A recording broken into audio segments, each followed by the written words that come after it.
Make sure to check us out on Letterboxd for written reviews. for films that we've done not only on the podcast, but outside of the podcast too. Links in the description below.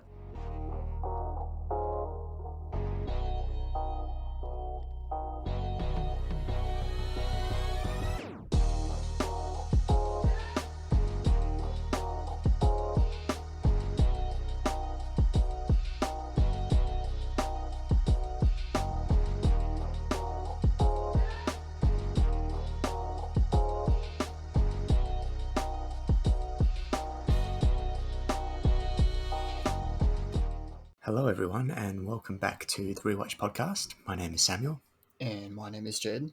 and this is a podcast where we talk extensively about a certain film and then decide whether it deserves a rewatch from you. You can find us on YouTube, Spotify, Apple Podcasts, or any other place you listen to podcasts.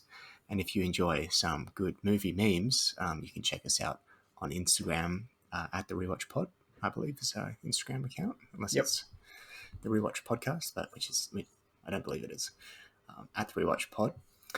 So we just got back from the movies.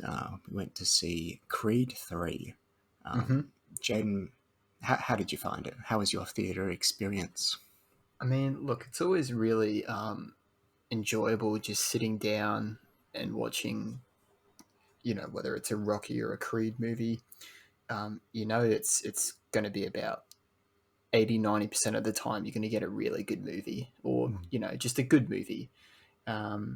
And I think just sort of general thoughts, we were both pretty pleased with what Michael B. Jordan did here. We definitely didn't leave the movie theater, um, you know, angry or disappointed. We had a really good time, and I think that's what these movies are about: is just sitting down and just hanging out with these characters.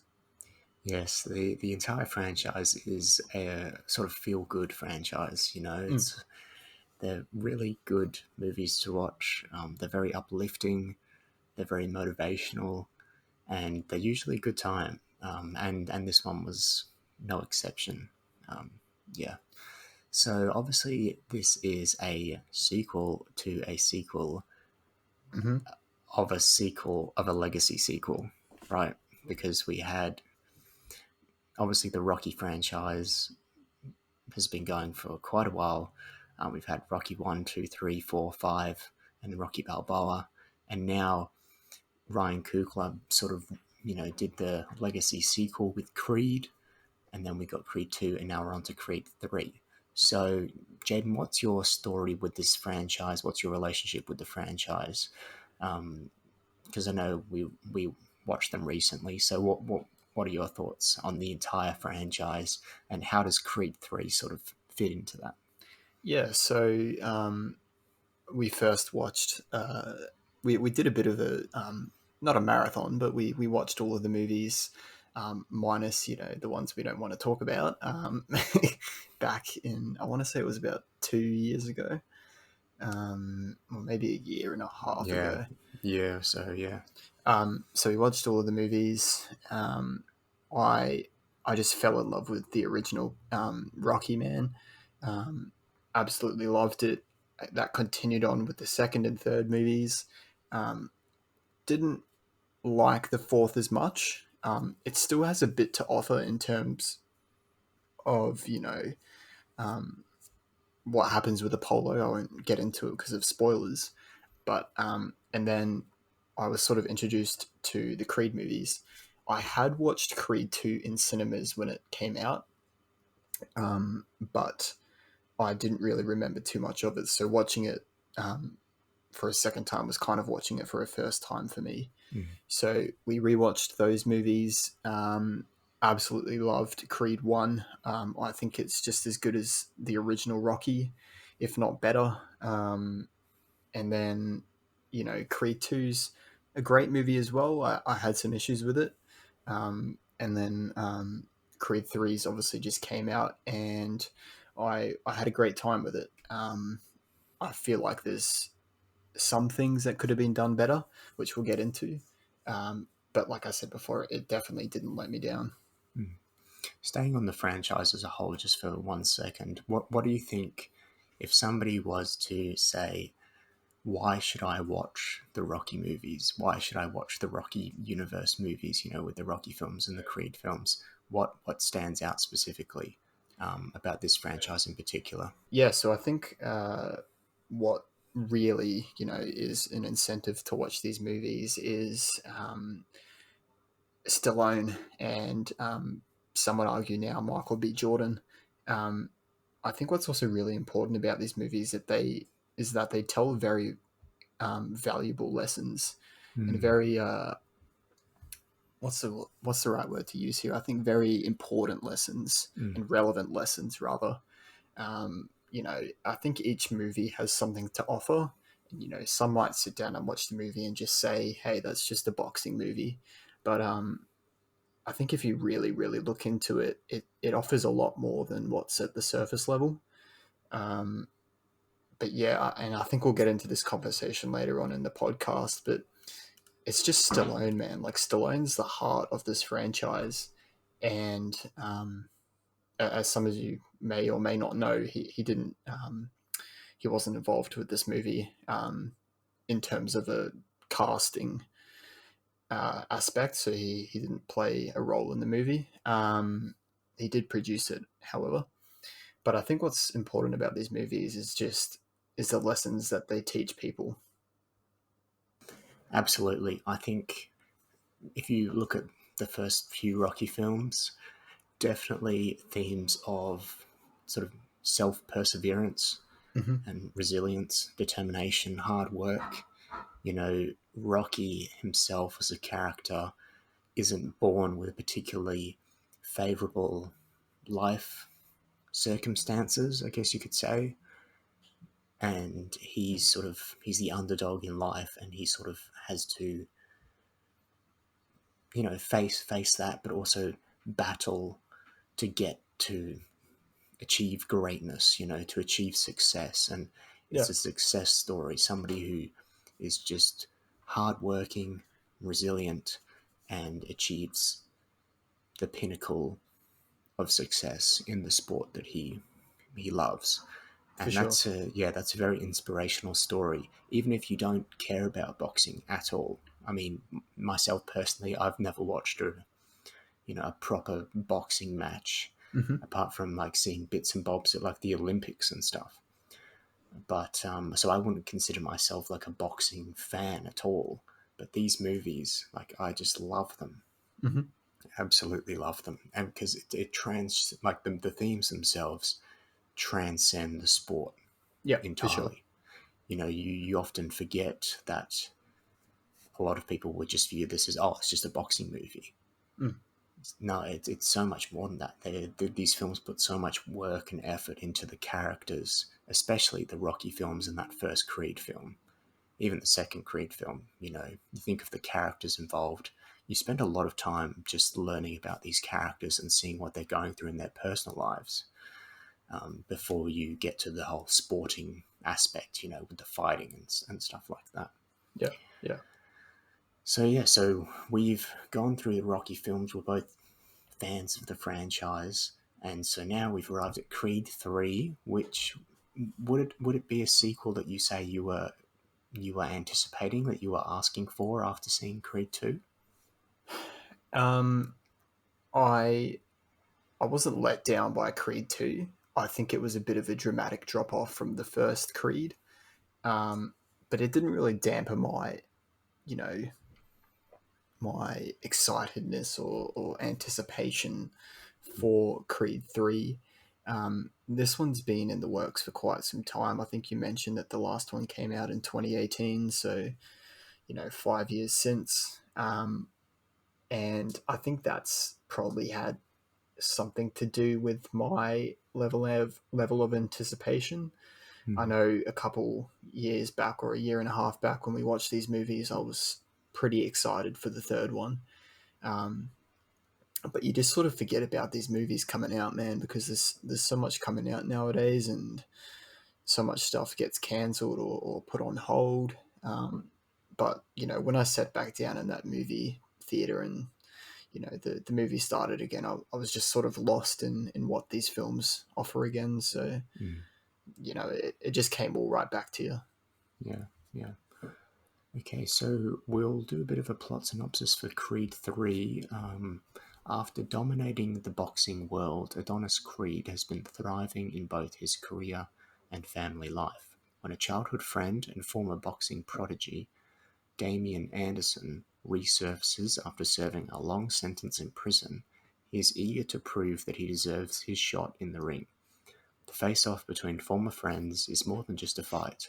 To settle the score, Adonis must put his future on the line to battle Damien, a fighter who has nothing to lose.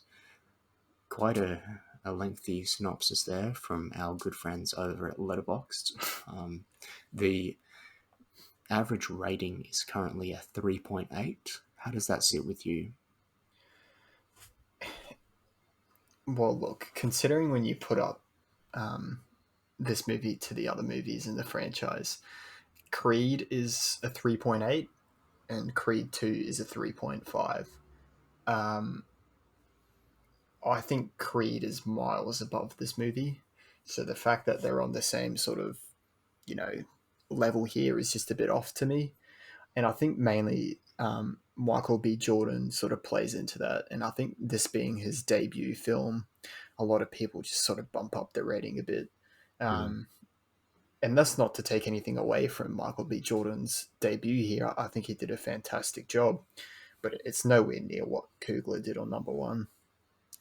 Yeah, I think there's also considerations to be had with regard to the timing of the release. Like, the film has just come out, and usually what you see is that films debut with a pretty high rating, and Mm-hmm. then it slowly sort of withers away with time.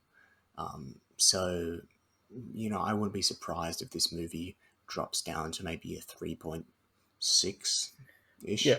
But yeah, it is interesting that it's debuted pretty pretty far above where Creed 2 was in terms of the average rating. Mm-hmm. But yeah, I guess only time will tell as to whether the average is above or below Creed 2. But yeah, the consensus is a bit mixed with this one, I will admit. A lot of people saying that it's very good, a lot of 4-star reviews as per usual. But then a lot of people are saying, this may not be the worst movie in the franchise, in the Rocky franchise, but I wanted a bit more from it. So Yeah. it's going to be interesting to talk about sort of some of the finer details. But yeah, obviously our expectations going into this film, we've had Creed 2. I personally really like Creed 2, and I know you don't hate it. You quite enjoy it as well, right? Yeah, yeah. Yeah. So we consider ourselves good fans of the franchise, and particularly the last installment. So our expectations were that, I guess it remained the same quality going forward. But there is a big caveat that comes with this movie in particular, and that's the fact that Sylvester Stallone is not actually in the film. Mm. What did you make of that? Just from a non-spoiler perspective, just what did you make of his non-appearance in the film, and how did it affect it for you? Yeah, look, I said this to you you know, when we were sitting in the theater and when we left the theater.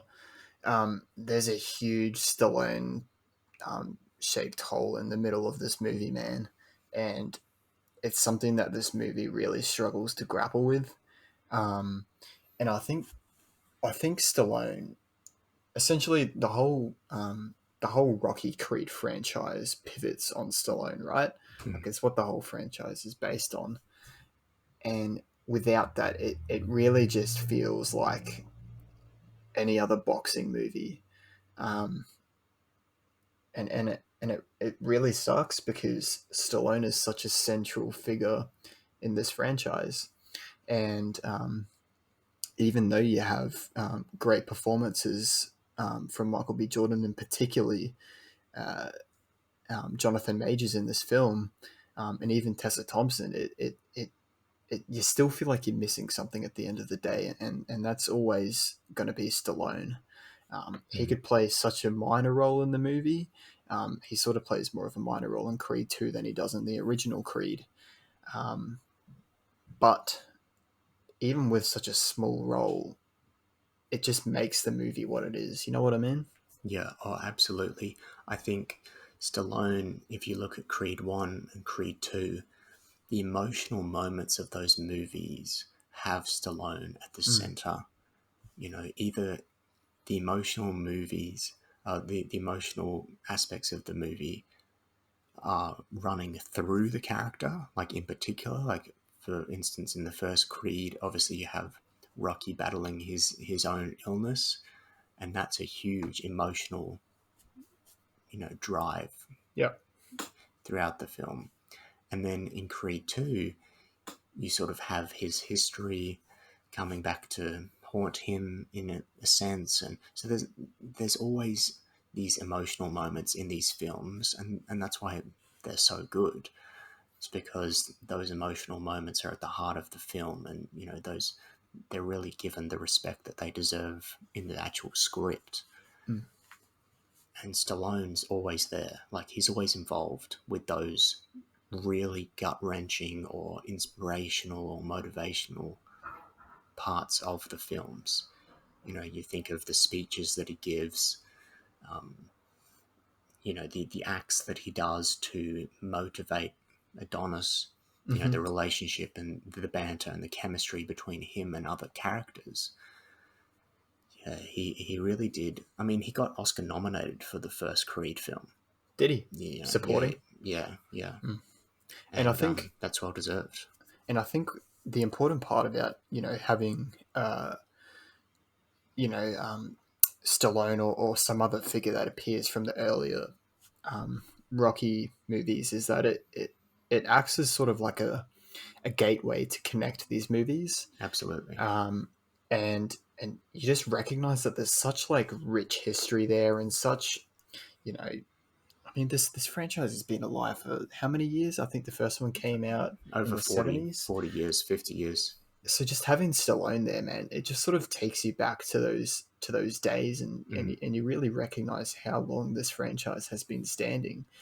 And without that, and without Stallone, you just tend to forget what these movies represent. Yeah, and I felt that a bit in this one. I won't lie. In terms of, remember, we're actually in the Rocky universe. Yeah. Ivan Drago exists. Yeah.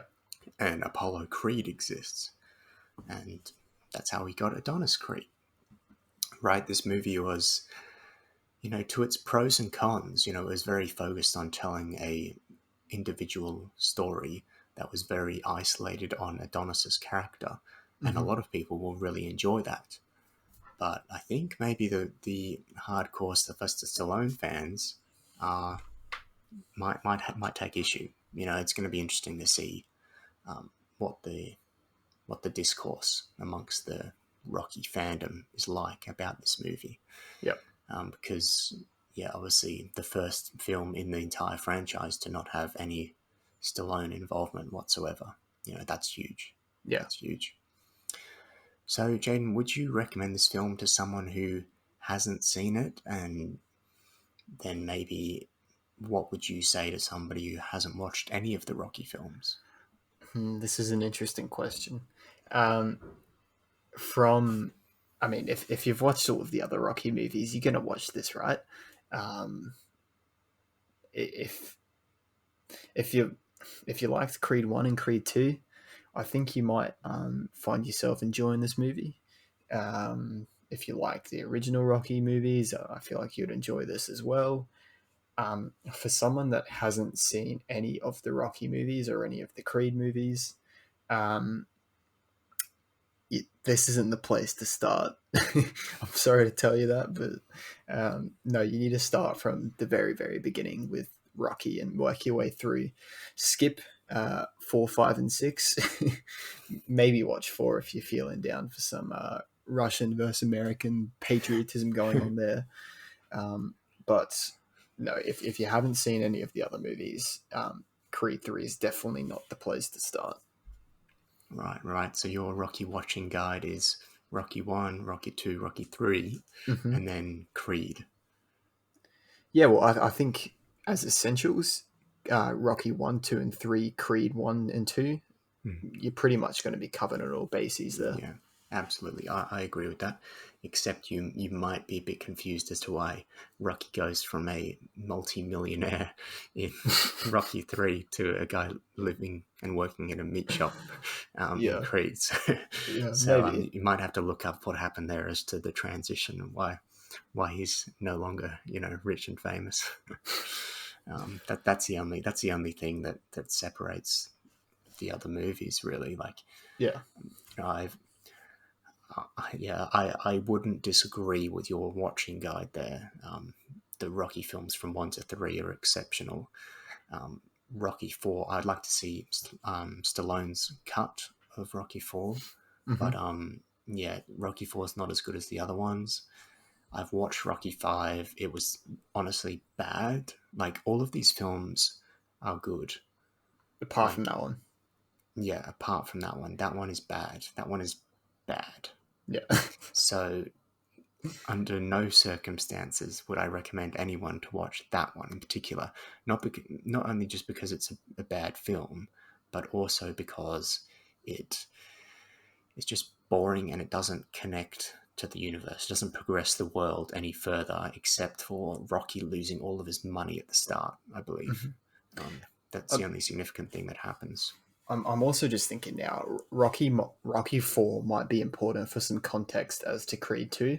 Absolutely, yeah. Um, so, yeah, maybe look, I'm just going to preface it rather, and just say that Creed 4 is not that good of a movie, Rocky but 4.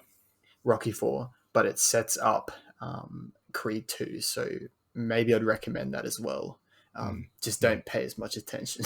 Yeah, maybe yeah. you could watch it on the side and do something else. And Rocky Balboa was, I think, a Rocky film that was released in the early 2000s. And a lot of people really liked that one. And I thought it was a return to form for the franchise, but entirely skippable, in my opinion. Hmm. Um, but you'll probably fall in love with this franchise as you progress through the installments. So For sure. you'll probably be tempted to watch Rocky 5. And I assure you, please, for your own sake, do not. I If remember you you saying that to me. if you're really on a Rocky binge, just skip 5 Mm. and just remember that he loses all of his money and then go straight into Balboa, Rocky Balboa. Yep. You know, that's so essential film watching guide though is Rocky 1 to 4 and then Creed 1 to 3. Yep. Um, yeah, but that's quite a lot of movies there, so you should be satisfied, with the amount of Stallone. For sure. Yeah, there's a lot to offer there. Um, I want to so ask you a question because you've yeah, been yeah, throwing them at me. I know you've got a bit of a template going on here, but do we have the cast up next or? yeah, we do. Yeah. Okay. I want to ask you about the performances in this movie. Who was the standout? Um, and who surprised you the most? And it might be the case that those two are the same. Yeah, it is the case that those two are the same. I feel like a lot of people are going to say this coming out of this film. It almost mirrors the discourse that has been happening with Ant-Man and the Wasp: Quantumania. Hmm. People are just coming out of it saying Jonathan Majors was the best part. The rest was okay. Yeah. Um, they're saying that for Creed 3. Obviously, can't speak for Ant-Man. Um, but Jonathan Majors, he steals the show in this movie. Um, I don't know if that was Michael Jordan's intention, because he's obviously directing and starring. But Jonathan Majors delivers an exceptional performance here as a villain that's not one or two dimensional. Hmm. He's multifaceted. He's got interesting motivations, interesting backstory, and they spend a lot of time on that. And you spend a lot of time getting to know the character, and that really benefits the story and also Jonathan Major's performance. Yeah, for sure. Yep. So yeah, he was the surprise of the movie for me because I wasn't sort of buying into the whole Jonathan Majors hype. Like I saw him in Loki, and I didn't Hmm. didn't blow my mind, um, like he did with some people, I suppose. But he was really good in this, and probably one of the better villains overall. I mean, obviously Apollo Creed will always be the best Rocky opponent, Mm-hmm. but Jonathan Majors had very interesting, a very interesting backstory and a good performance as well. Because I think it would have been very easy for Jonathan Majors to just do what Mr. T did in Yeah. Rocky 3, just come out and just be this, larger than life, you know, angry villain. Mm. And thankfully, the script in this case for Creed 3 was more detailed and more nuanced with the villain. Mm. And Jonathan Majors was really able to access that with his performance. I felt like it wasn't just I'm an angry boxing man and I've been dealt tough cards in life, so now I want to win the title. Yeah. There was a really interesting story there, and there was some delicate aspects to his character For sure. that I felt Jonathan Majors portrayed really well. Yeah. Yeah. No, likewise, I thought Jonathan Majors was definitely the standout in this. I mean, he just, like you said, steals the show, and it's such like a powerhouse of a performance. He from scene to scene, man. Like the guy is he's such a beast, if that's like the right way to put it. Good presence. Very good presence, and such like a mighty. I don't know. There's just something about him that just carries power. And ashamedly, I did watch Ant-Man Quantum whatever, and I came out of that movie just saying like Jonathan Majors, man, he's just on the up rise. Like he's just going, nothing's stopping him. We have to watch out for this guy because he is going to make some sound in the film industry. I just hope he doesn't get stuck in the MCU for too long. Yeah, no, man, because we need him doing movies like this. This is, his bread and butter, and this is what he deserves to be doing. He doesn't deserve to be, playing around with pawns in the MCU. But yeah, such a powerful performance from Jonathan Majors that it just carries presence, like you said. Yeah, and a real empathetic aspect to his character. I felt, particularly in maybe the first half of the film, you really empathize with him, and he comes across as a really likable guy. And Yeah. obviously, he sort of turns the heel at one stage. Yeah. But yeah, I really liked him in that element, and then I was able to hate him for a bit, and then he was kind of almost there was a bit of a redeeming aspect going on towards the end, and I was on board with that too. So I think he was fantastic, didn't put a foot wrong. Let's talk about the star of the show, Michael Jordan. Let's talk about him as an actor first, and then we'll talk about his directing style, because this is his debut film. Mm-hmm. What did you make of his performance in this film, contrasted with Creed 2 and Creed 1? Look, I obviously I've voiced my opinions about Creed 1 and 2. I absolutely adore Creed, the original Creed. And with Creed 2, I just remember feeling like Michael B. Jordan's performance it just wasn't really doing it for me. There was something about it that, is it Victor Drago? If I recall correctly. Yeah. Victor Drago's arc in that second movie there's something about it that's just really entertaining, and that goes with Jonathan Majors in this movie as well. And I think I feel similarly in the two movies that Michael B. Jordan's performance just sort of takes a back seat, and whether that's intentional or not to let these other actors shine, I guess we'll never really know. But yeah, Michael B. Jordan's performance it just wasn't as powerful as Jonathan Majors in this film.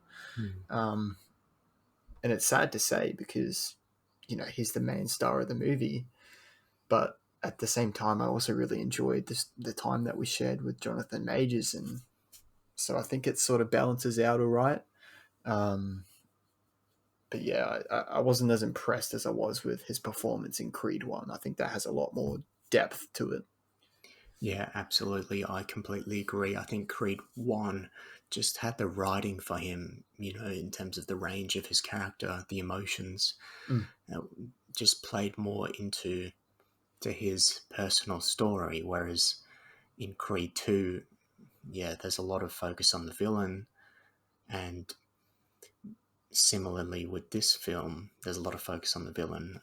I think in Creed 2, though, it was really good to see him, because he gets absolutely demolished in the first part of that movie, and it's kind of like a road to recovery journey for him, Yeah. not only physically but also emotionally.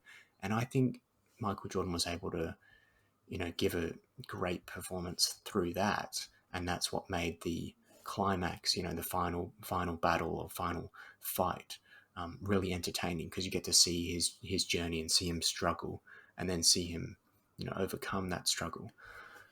But in this film, you don't really get the sense that anything's on the line for Michael Jordan's for Adonis Creed. Mm. There's no real threat to him. He's retired. He's living his life. He's doing well. He's very successful. And then, an old friend of his shows up, and one thing leads to another, and he has to have a fight again. But there's no tension as to whether he should fight or not, and the dangers of fighting this person in particular. Whereas you definitely feel that in the second, and that lends a bit to Michael Jordan's performance, because everyone's around him saying, "Are you stupid? Why would you want to fight this Russian dude who's like 3 times bigger than you?" Yep. And then you have to put it on Michael Jordan to deliver the emotions, whether it's, the guilt, or, the past trauma, all of those emotions that he has to show, or whether it's anger, he has to show that. Whereas in this film, I felt like he was very cool and very collected. And Mm-hmm. maybe, that's where the character is now. He's at the twilight of his career. He's got things sorted. But yeah, that's what I felt sort of missing from him in particular. Yeah, yeah, and I think maybe it's the tension is that was missing here, and the because you kind of feel like the final act comes too easy without really trying to spoil anything, and I think that's what made the original Creed so good, is that he actually loses the final battle, Mm. and it's something that we've never really seen in any of the Creed or Rocky movies. I think he actually wins. So in Rocky 1, He loses and then he wins. yeah, he loses in the first movie. All he has to do is get through the Mm-hmm. the fight. And by the way, spoilers for Rocky, I assume, for those who haven't seen the film. Sorry about that. Um, but yeah, in Rocky 1, he loses the fight to Apollo, but he doesn't get knocked out. He remains standing. He Yep. goes the distance. And what were you saying about Creed in terms of? Well, in the original Creed, he actually loses, and that's how the movie ends. Again, spoilers. And I think that's what makes the original Creed work so well, is that you don't have to tell a good story, and well, you don't have to have someone win to tell a good story, is what I'm saying. Mm, I think it's more so the journey on how you arrive at that point that's the important part. And I absolutely. feel like that's probably what this film was missing the most, is Michael B. Jordan's inner conflict, and the trials and tribulations that he faces along the way. It just sort of feels like it comes too easy, um, and that's probably my major complaint with this movie, alongside obviously Stallone's, you know, not being in the movie. Yeah, his absence was definitely felt. It's interesting though. I felt like, in terms of the visuals for this film, Michael B. Jordan was getting some very close up shots a lot. I don't know if you noticed that, 100% but notice that. yeah, he was very close on the face. He was letting himself and Jonathan Majors really do some acting, which Hmm. you don't really see. The Creed and Rocky movies, more so the Creed movies, they're kind of shot like a documentary. I saw somebody say, Yep. and I see what you mean by that. Like, they're very standard, but that's because like they don't need flashy visuals because they're telling an honest character journey, right? But this goes full in with the visuals. What did you think of those? I actually read a review prior to us, clicking record on the podcast. Is that Michael B. Jordan sort of wanted to tap into anime a bit with this movie in terms of the visuals, um, and you definitely do see Michael B. Jordan's personal taste sort of envelop the visuals of this movie. He definitely goes out of his way to give it its unique flair. Mm, Um, there's a point sort of towards the end of the movie where the final fight enters this sort of different. Um, how would you even describe it? This different so it's just atmosphere, different dimension. Like the lights different go out. dimension. Yeah, yeah, It's like a vision sort of thing, but it's like they've zoned out of everything. It's just them and a yeah. black room. And I could see what he was doing there. Personally, it wasn't really for me. I could kind of go without it, but like you said, there's some slow mo shots in there. Um, there's just some really interesting shots that he puts into this movie that is a brave Mm. way to go about it, especially on his directorial debut. So I definitely think you can't leave this movie saying that Michael B. Jordan played it safe, because he definitely put his own flair on this film.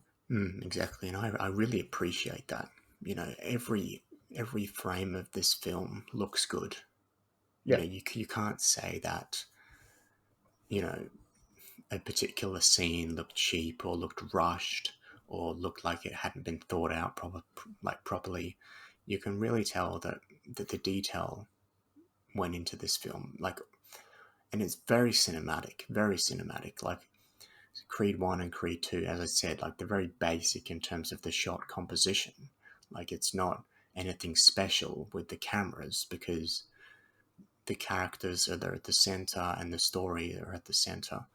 So as long as you get those right, and then you can do some cool like photography for the fights, but you can't do anything too fancy because you want to make it look real, right? You want to make it look like you're watching a proper boxing match. So where that's been changed for Creed 3 because Michael Jordan's come in and he wants to do these cinematic visuals. He wants to capture the shadows on the sidewalk instead of just capturing the person walking. Yeah. He wants to capture their shadow, and what does that imply? And he wants to get the close up on the eyes of the characters. He wants to wants to do all those cinematic things. Get the ultra slow motion shots. Get the really aggressive punches, which I really enjoyed. But yeah, it did feel like at times like maybe it was a bit too much flair. It was a bit odd. Like it was a bit like it was almost taking me out of out of the film a bit because I was going, that's an interesting choice by director Michael B. Jordan there. And Yeah. suddenly I'm not in the mind of Adonis Creed. I'm thinking about, the real actor, Yeah. director, Michael Yeah. B. Jordan. So that's just something that I guess film nerds have to deal with. And I think my favorite thing about the original Rocky movie is that it sort of feels like you're watching a stage play in a way, where you have all these empty sets and you have these really zoomed out shots where Rocky's just walking on the street, just bouncing his ball. And something about it just feels so like Just the vibes. melancholic, but it's so happy at the same time. And like you said, it's just a hangout movie. It's just a feel good movie. And it's not a bad thing, but the Creed movies have they've sort of transitioned into this new age of cinema where you have to keep up with the trends and the new shots and stuff like that. And it's a smart move, because I feel like a movie like Rocky wouldn't survive nowadays. It definitely wouldn't do well at the box office. So unfortunately, these decisions have to be made. But I think it was brave of Michael B. Jordan what he did here. He put his own spin on it. Yeah, he certainly did that. So and 100%, I would much rather go to see a director who puts all of their creative energy into a film and takes a bit of a risk than somebody who just replicates what came before or And tries plays their it best. safe. Yeah. Yep. So credit to him. And I'll certainly be checking out what he does next. I hope that he does something that's not a Creed movie. It looks if you like know it's what I going to mean. be Creed 4. Yeah. But I hope that he does eventually go off and do some other projects and sort of see what else he can do. And Yeah. I hope he doesn't go into like a Superman thing. No. I want him to do something creative, you know. Yeah. So yeah. What did you think of the sound and you know the score of this movie? Because we're big fans of Ludwig Göransson's score for Creed 1 and Creed 2. So he's not in this. He didn't compose this film. But what did you think of the music nonetheless? Let me just pull this up, right? So I was looking on Letterboxd and I was looking at who scored this movie. Hear this, right? So the guy who scored this movie, his name is Joseph Shirley. His lineup of movies that he's done include Jackass Forever, a movie called Bad Trip, which came out last year, Jackass 4.5, obviously Creed 3, Trolls Holiday in Harmony, Okay. The Open House, which looks like a horror movie that did not do well at all, and The Book of Boba Fett. So I almost just choked on my water. how they chose this guy to score this movie is just completely beyond me. I mean, Thanks. how do you look at this guy's like catalog of movies that he's done and be like, yes, that's the guy that's going to do Creed 3. Yeah, that resume should have gone in the bin. I mean, that's outrageous, isn't it?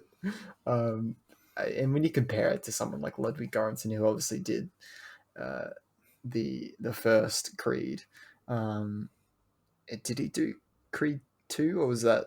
Yeah, he certainly. I don't know whether he scored the whole thing, but he certainly did tracks for it. Yeah, but you always have like multiple artists who contribute to these songs. I just felt like there was just a lack of Rockyification in these movies, if that's any way to put it, you know. Obviously Bill Conti scored the original, I want to say like the original 4 films maybe, and there's just something about that Gonna Fly Now that just hits every time. And Ludwig Göransson nailed that that sound in the originals. He did compose the second one. Yep. So Ludwig Göransson really came into that sound with Creed 1 and 2, and I just felt like that was completely missing in Creed 3.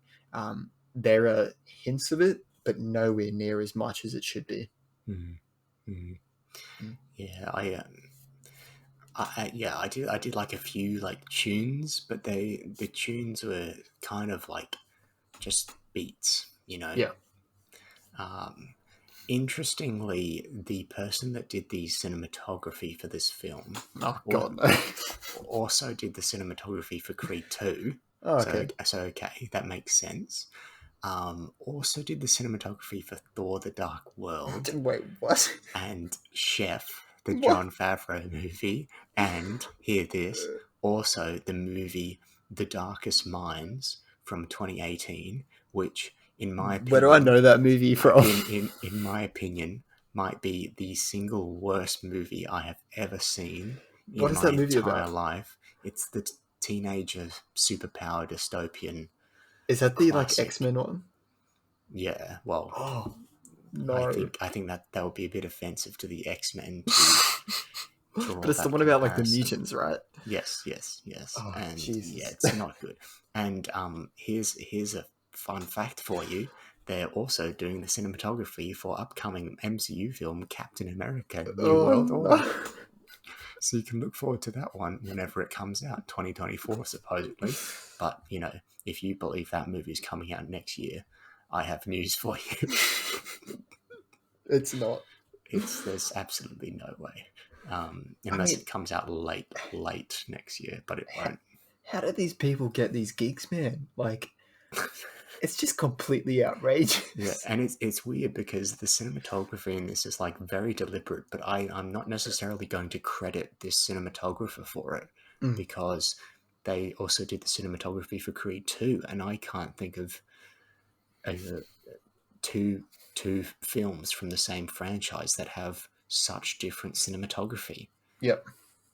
No, you raise a very, very good point there. So it's obviously a change in direction, which I imagine comes from the director, Michael B. Jordan. So, Well, I think Michael B. Jordan lends a lot to the artistic direction of this movie. So maybe he had some involvement with the cinematography and. Oh, absolutely. I mean, he would have been telling the cinematographer what to do, I imagine, and that's why we have such a different looking film. Yeah. Because the cinematographer didn't just roll up to set and do the same thing he did on the previous movie, because it didn't look like the previous movie. So maybe it's just the case that the cinematographer was just hired because he knows how to work a camera and he was a fairly cheap pick. It's like, okay. and he's done some boxing. Yeah, okay. This guy's done For the Dark World. What's his salary? What does he want? 100K. Okay, we'll get him, and then we'll let Michael B. Jordan do all the artistic stuff. We just need a guy that knows how to press buttons and work a camera. Really, that's what it feels like. Yeah, just a name to stick on the credits. Look, I'm going to throw this out here before we proceed with anything else. Should we maybe move on to spoilers? Sure. Okay, so here's a spoiler warning. If you haven't seen Creed 3, continue at your own risk. So we're going to start talking about major plot details. But firstly, what we're going to do is I just wanted to start off with the budget of this movie. Right. And we can have a bit of a chat about. This will be interesting. Okay, how much was this? So I want you to take a guess first as to how much this was. Okay, well, so every movie nowadays that comes out from Marvel is $200 million, right? Now, considering this movie looks about 10 times better than a Marvel movie, I'm going to go ahead and guess that the budget for this film was $2 billion. It only makes sense. I mean, aesthetically, that does make sense. So, honest guess, I'd probably say 100 million. You're fairly close. It's 75, which I think it sort of makes sense, How does it compare to the previous films? Well, here's the interesting thing. It goes up quite a substantial amount each time. The original Creed was 35 million, which is outrageous. That would have made some money, I imagine. Yeah, it looks like it grossed just under 200 million, or I don't know, somewhere around there. Yeah, that's that's a good return if they paid. If the budget was, break-even point was about $60 million. Yeah, absolutely. The second Creed was 50 million, which grossed about the same amount of money. Right. And obviously Creed 3, 75 million. But it's when you start to look at, budget numbers that you really start to think, hey, where's this money being lent to? Because obviously, me personally, Creed 1 looks so much better. So I think it's really just where I think the money just goes to the actors and salaries at this point. Yeah, because you've got returning cast members that obviously want more money to be involved in the movie, and that's why Creed 3 has a bigger budget than Creed 1 and 2. But here's the interesting thing: how much money do you think Rocky was made on?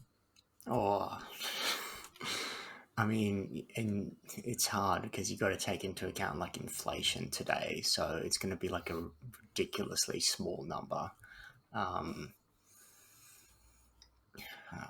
want to say like less than $1 million.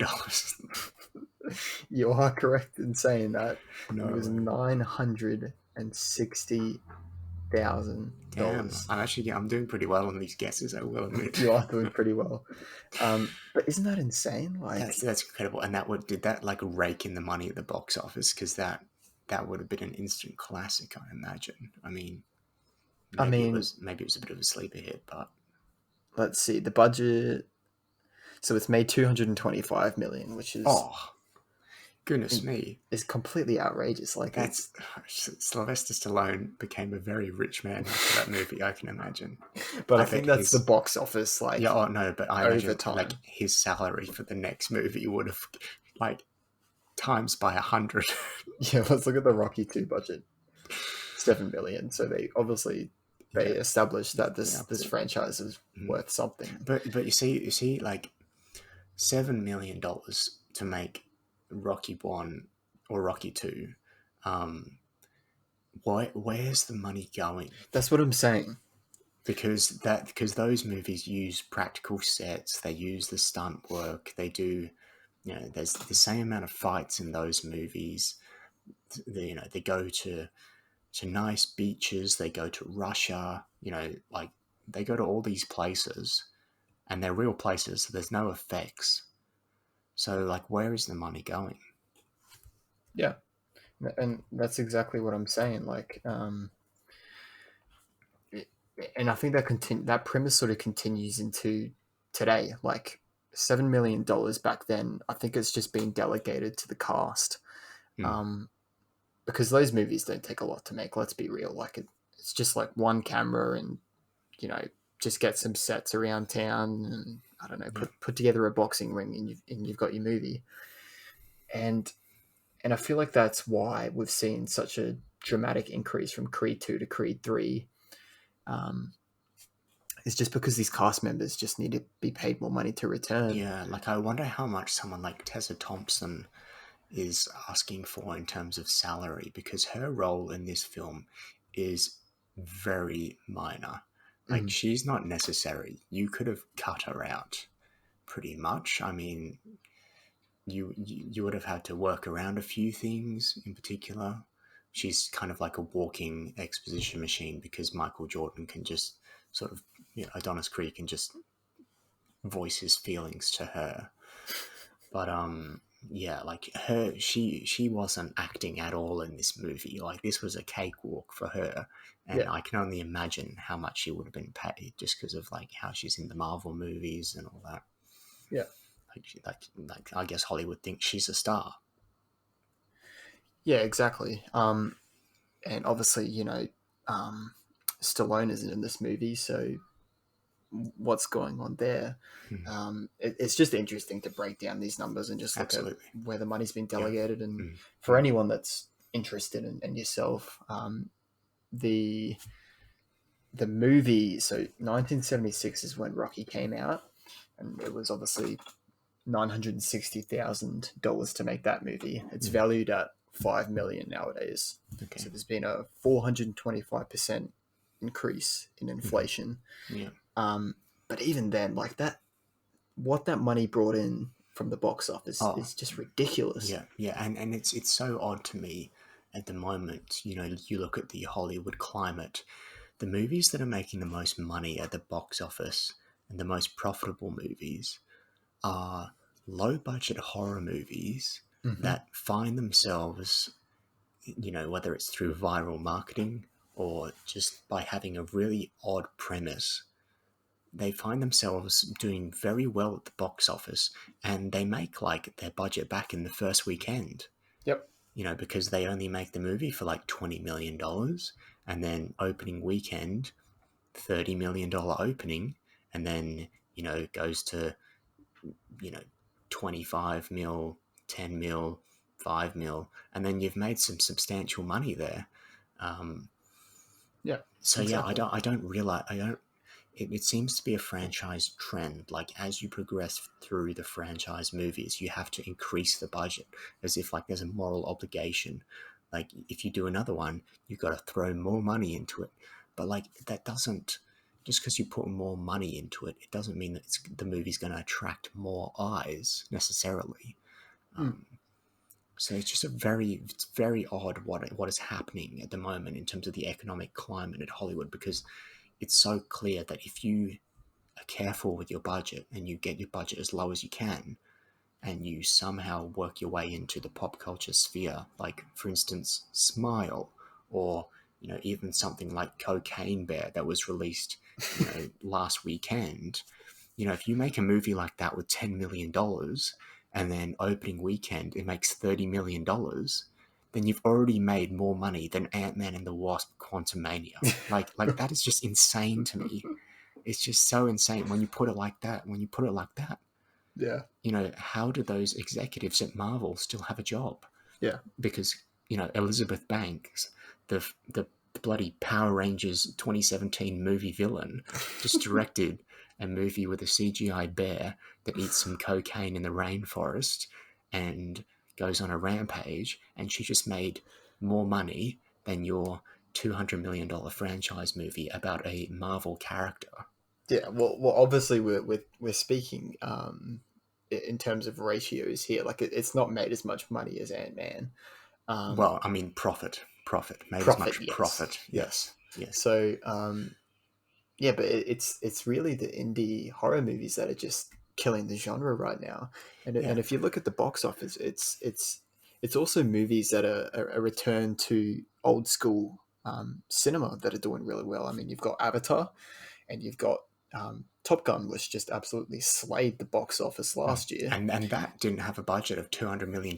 Actually, I don't believe it was 100 and something. I think, but it didn't. It wasn't a $200 million movie. Like they made it.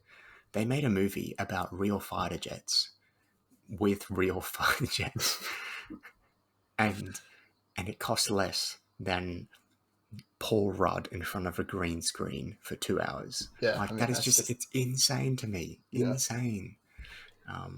But yeah, anyway, my point is this movie, I think it's slated for around like a $38 million opening, which is like similar to Ant-Man.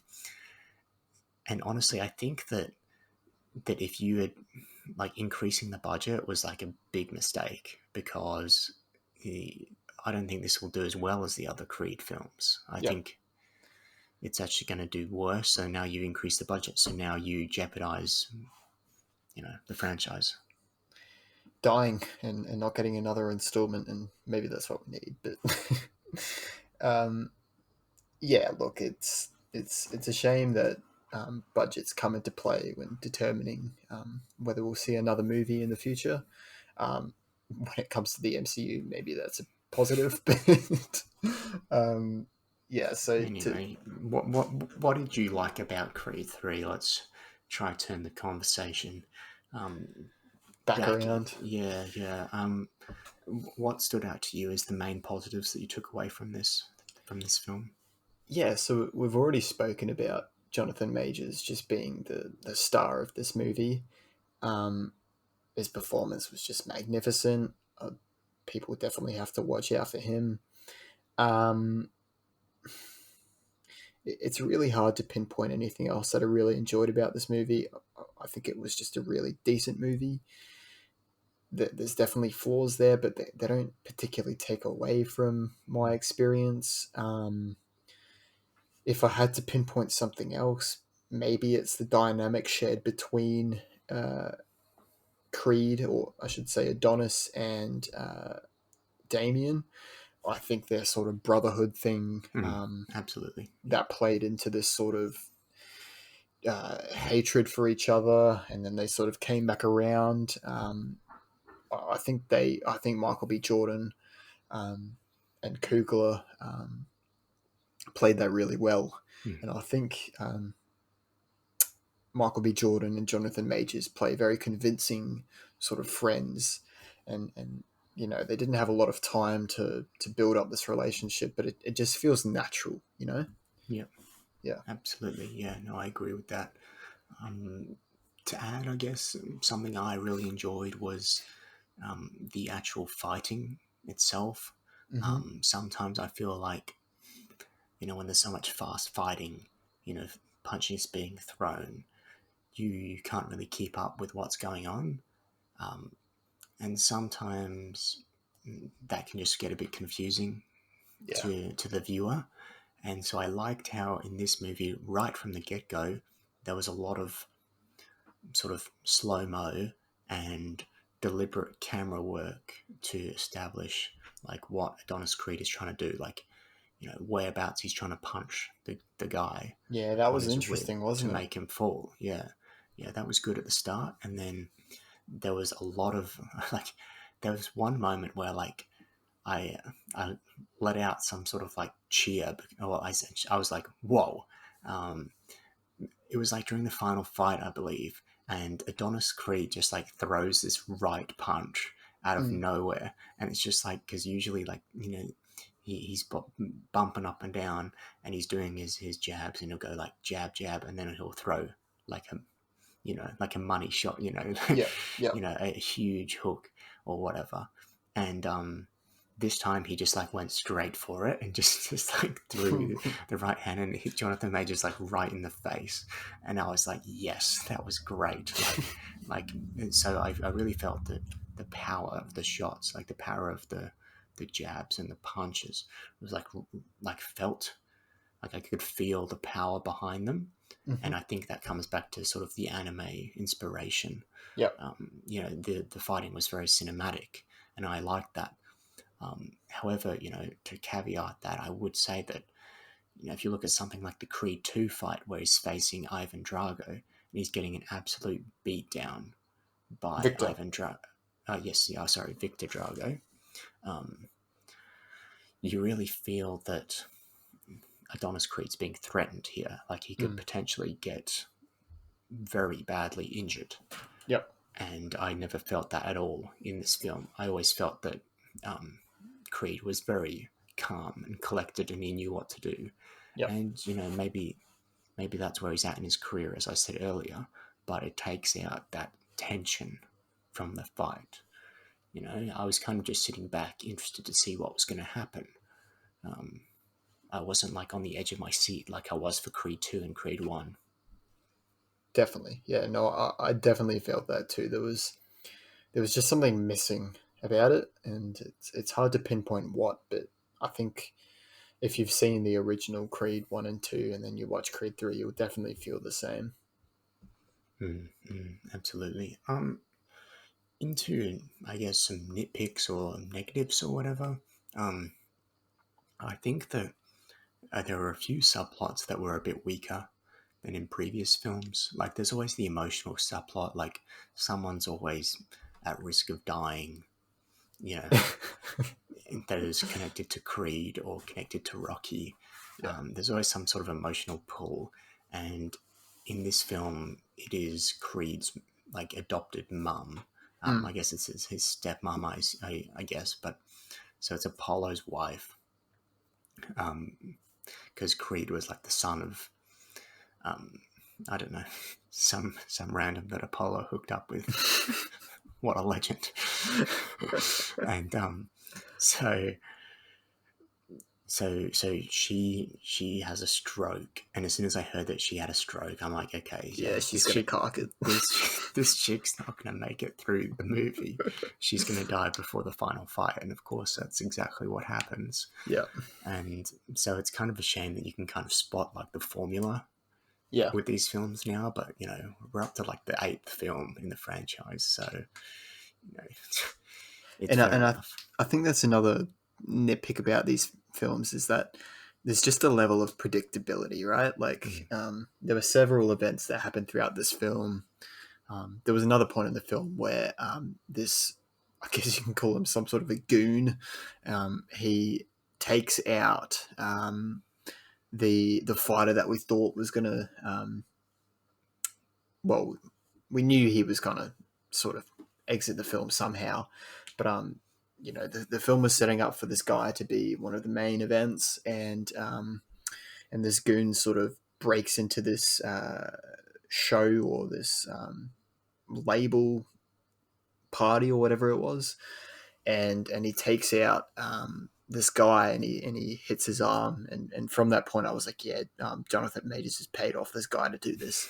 I mean, it's just clearly obvious. Like Otherwise, what else is this guy there for? Like, he's not just hitting this random dude for no reason. Yeah, in the And arm. yeah, I think that's an issue with these movies, is that there's a level of predictability, and I think that's what hit me so hard about Creed 1, is that I didn't expect him to lose at all. I mean, it's the first film in the franchise, um, and it's a bold move that they did for him to lose, and that's what I love about Creed 1 so much. I could go on about that movie all day, but I think another nitpick about these films is that they're just running out of content, and I told you this on the way home from the theater. Um, there's only so much that these movies can do now. It feels like they've sort of expended all of their cards. And what they're going to do in Creed 4 if that movie ends up getting made, anyone's guess. Like, I mean, I think your guess was that Jonathan Majors and Michael B. Jordan are going to team up and have a bit of a Apollo Rocky moment, which I'm all down for. But are they just going to get another random villain? I mean, Yeah, like you can only fight one person at a time. Like there's no 2v2 boxing match. Yeah, exactly. as entertaining as that would be. Yeah, so I don't know where it goes from here. Another thing that I thought wasn't as interesting as I don't know, as I guess some subplots in the previous films are, is that we have Adonis's daughter now, who's clearly being like prepped to be like a fighter when she gets older. Yep. But for some reason the plotline just didn't work for me. Like I didn't feel it as much as I think Michael B. Jordan wanted me to feel it. You think like the final scene of this movie is them sort of having like this family moment in the boxing ring, and I just felt nothing during that. Yep. During that thing, and usually at the end of these movies, like you think of the end of Rocky 1, the end of Rocky 2, Rocky 3, the end of Creed, the end of Creed 2, like you're feeling such huge emotions, at the end of these fights, at the end of the film. And I just didn't feel that here, unfortunately. Yeah. Yeah. And that's maybe another issue with these movies, is that Stallone plays such a significant part in terms of the emotional aspect of these films, and his absence, it just really damages that aspect of these films. Yeah, it is a shame. I mean, I enjoyed this film. I Yeah. enjoyed it very much. I was entertained, and I had a good time. Were you not entertained? It's that So, line from Ridley Gladiator. Scott's. Yeah. So yeah, I was entertained, but am I going to come back to this one? I mean, geez, I have all of them on Blu-ray. I'm obligated. Wait, do you have Creed 1 and 2? Yeah, I have Creed 1 and 2 on Blu-ray. Yeah. Oh damn, you're gonna have to get Creed 3 then. Yeah, I think I might have to. But yeah, it's weird because I came out of Creed 2, like I saw Creed 2 in the theaters after watching all the Rocky movies. And I thought it was like the greatest movie of all time. I was like, this is my favorite movie at the moment. Like, this is the best movie. I was telling everyone, you got to go see Creed 2. It's the best movie of all time. And You're selling the movie, bro. I was walking out of the movie selling it to others. But that's the effect that positive word of mouth has, Yeah. Like for instance, like when you came out of Ant-Man and I asked you how it was and you said it was atrocious, I said, okay, I'm not going to go see it. Yeah, but you already weren't going to see it. Yeah, but you see, if you came out of that movie and said, you know what, the movie was average, but I think you should go see it because of this, I might have gone see it, So, Oh yeah, for sure. Yeah. So that's just the effect. But I really liked Creed 2. Like, I really like Creed 2. I love Creed 1. I love all the Rocky films except for number 5. So, Yeah. I wouldn't say I disliked it, but yeah, something wasn't there for me, and it's a shame. It's a shame. Yeah. And just to sort of end, are we at the end of the podcast? Yeah. I nothing else is jumping out to me at this stage.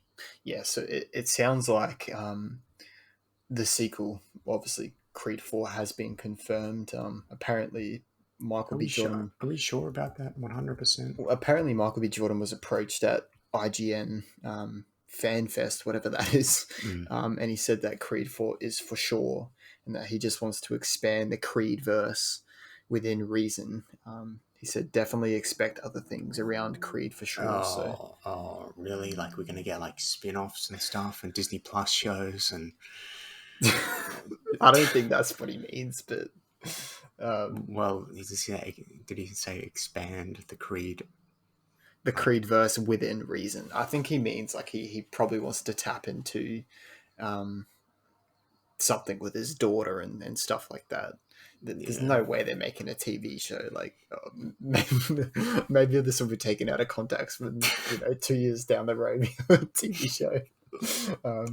But look, I'm saying it now. There's probably not going to be a TV show. Yeah, I hope there isn't. Yeah, it would be such a departure from. But then again, those are the times we live in now. It's just all content, right? And I don't want to see that happen to this franchise. And maybe that's why Stallone left the project. Maybe that's what they're setting up. And he's like, "Nah, I'm good."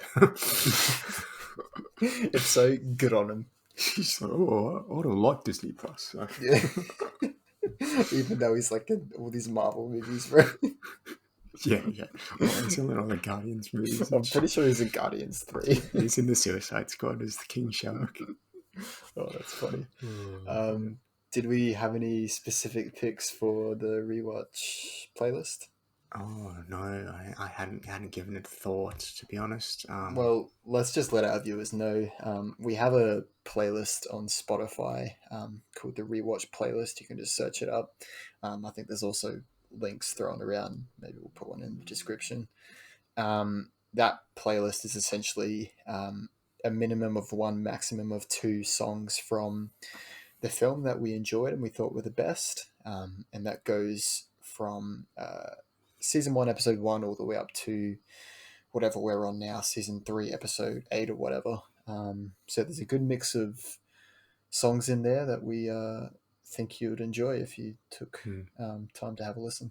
Oh yeah, the playlist is great. Like, yeah, some of the movies we've gone through. I mean, there's quite a good range of movie music there. Yeah, I mean, you've got like Toy Story all the way through to like Joker or The Night House. Like, yeah, it's such a wide variety. Yes, expand your music palette with the Rewatch playlist. Maybe that should be a preface. in terms of songs going into it, any standouts for you in particular? I mean, I know you mentioned that you quite liked the first song, which was a sort of just like a, I don't know, hood beat. Yeah, I gotta get cancelled for saying that. Yeah, heard a few N-words in the song. Yeah, you won't find us rapping it. But yeah, just ask Kanye. Yeah. We do not support Kanye. We might listen to his music. Yes, I also like the TV show House of Cards, but that does not mean that I enjoy child molestering. Okay, we're like on our final cards here, man. Like we've said so much outrageous stuff over the years. How we're cancelled, how we haven't been cancelled is beyond me. But yeah, take a listen if you think you'd enjoy that sort of stuff.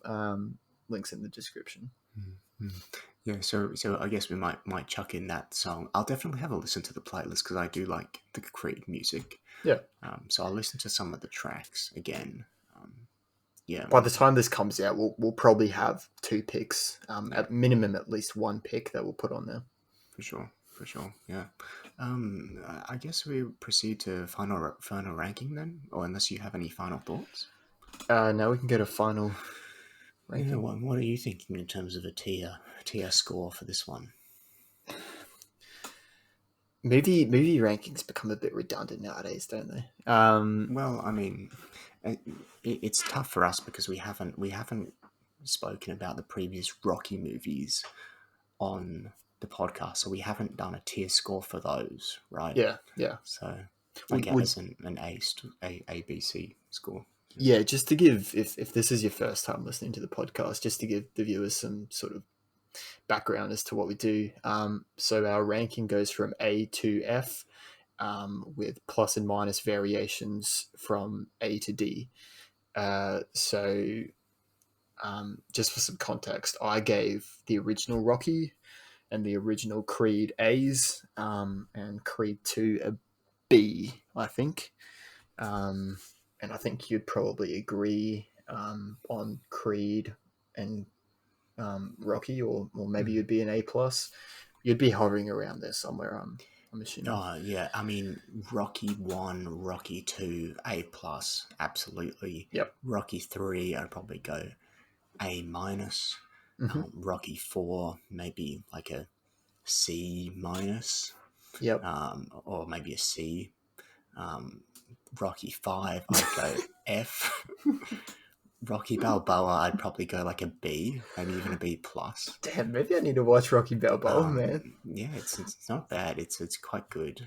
Sylvester Stallone gives a good performance in that one, and he really puts his heart and soul into that one, because it was kind of like he wanted to do a proper finale to the franchise. Yep.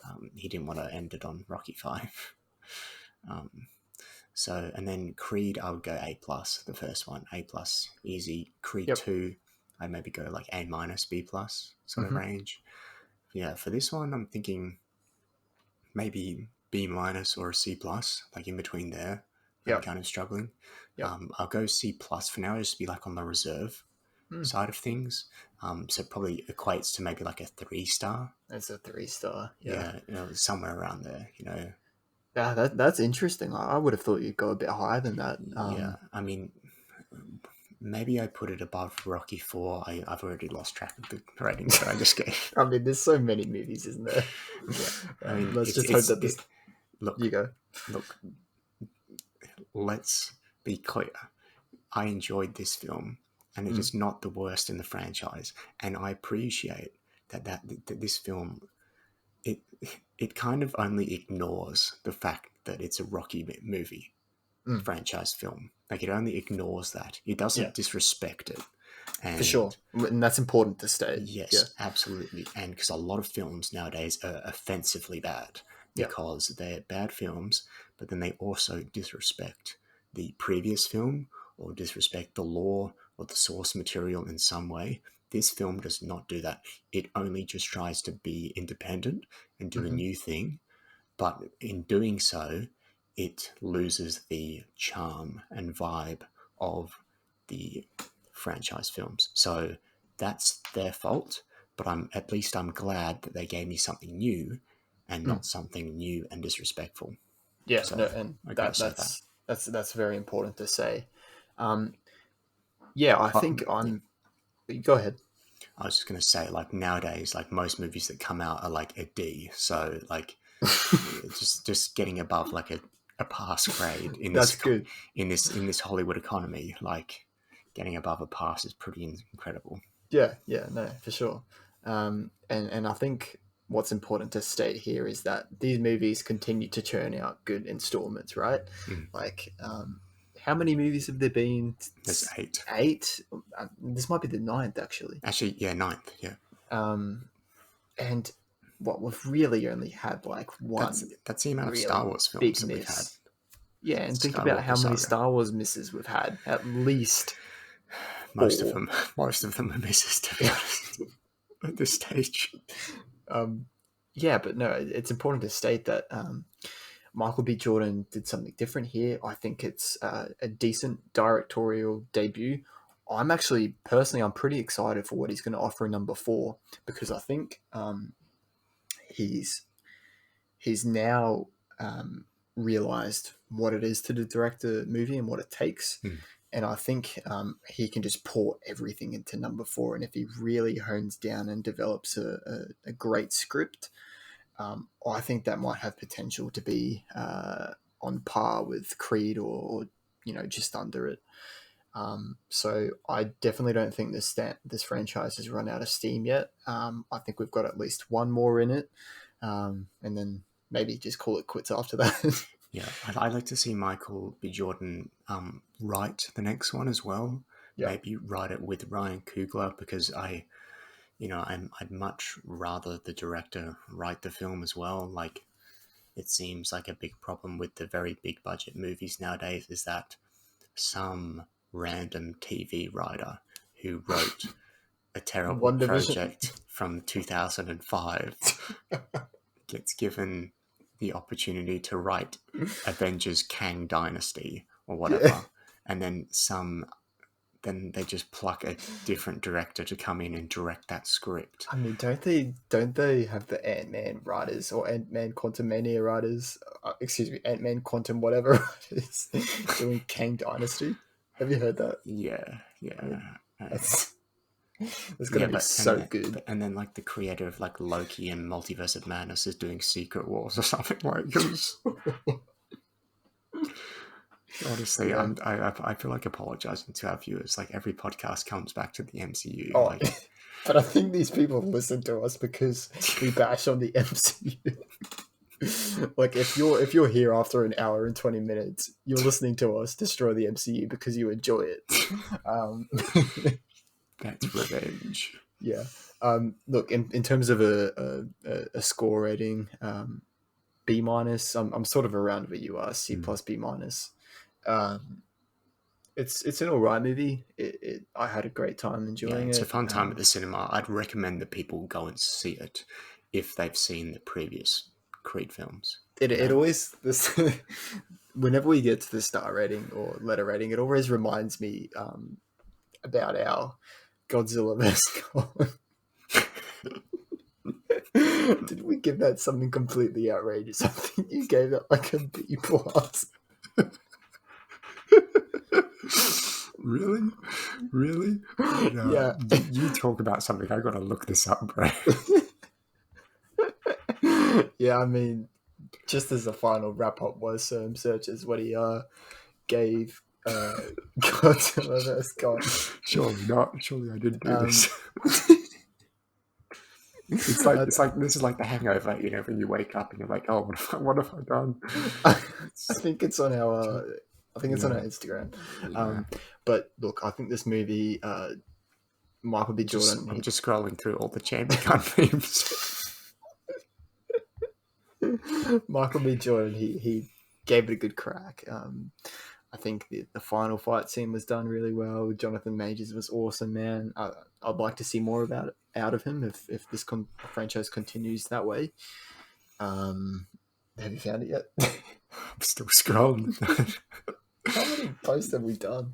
Okay. So, well, while we're on the topic of embarrassing past reviews, let's remind you that you gave Black Widow a C minus. Oh my! And by the way, that's the same ranking that you gave The Amazing Spider-Man 2. So you can, Yeah, that's valid though. disgusting. Maybe not actually. Can't believe I gave Wall-E a B. Anyway, That's outrageous. yeah, I gave Army of the Dead a B. We're just like slowly losing viewers. Like they're just all tuning out now. Oh, now my Instagram's not loading, so it's You're gonna have to make me get it up. I'll be able to find it. This is so funny. At least I gave the Lego Movie an A+. I don't regret that one. Oh, that's incredible movie. If anyone hasn't seen the Lego Movie, So I gave Black Widow a D. Okay, no, we both gave Godzilla vs. Kong a C+, okay? So okay. Maybe I'm so that's not as bad as we thought. Yeah. I can live with that. Things could be worse. But I know you went out of that movie saying that was like an A. Okay, here's something for you. So I gave Pirates of the Caribbean, The Curse of the Black Pearl, a B. And I gave You gave what? I gave Soul, the Pixar movie, a B+. No, you didn't, bro. Yes, I did. No, you didn't. Yes, I did. But you can't hold it against me because it was like our 4th episode or something, so... That is Actually, no, it wasn't. We did a few episodes before. Yeah, that. no, you can't get away with that. That is a Oh my horrendous gosh! take. I gave a Noah Holmes a B. Oh. You gave Pirates of the Caribbean the same as Enola Holmes. Are you on crack, bro? What? And the devil. No, you didn't. Maybe we need to go back and amend these ratings because some of these takes are just completely like. Why did Just I give that a B? what? I gave Tron Legacy a B minus. That movie is terrible. I think we've got a new Tron movie coming out, don't we? Yeah, we forgot that movie coming out like the past 10 years, but that movie's never coming out. Rightio, should we wrap up? Yeah, we might as well before we embarrass ourselves any further with these rewatch ratings, bro. Yeah, I gave you gave Solo a B. I stand by that. Actually, no, I don't. It's a pretty bad movie. I'm gonna clip this excerpt from the podcast and put it on Instagram because it's too funny. It's too funny. Oh, goodness me. Anyway, make sure you subscribe to us on Instagram at the Rewatch Pod because we've been posting some dank memes and they are very funny. Yeah. As far as I'm concerned, anyway. So, check us out on Instagram. There's some good stuff on there. Yep. All Bye right, for now. Well, let's leave it there for today. We'll see you next time. See ya. Hope you enjoyed that. Bye bye.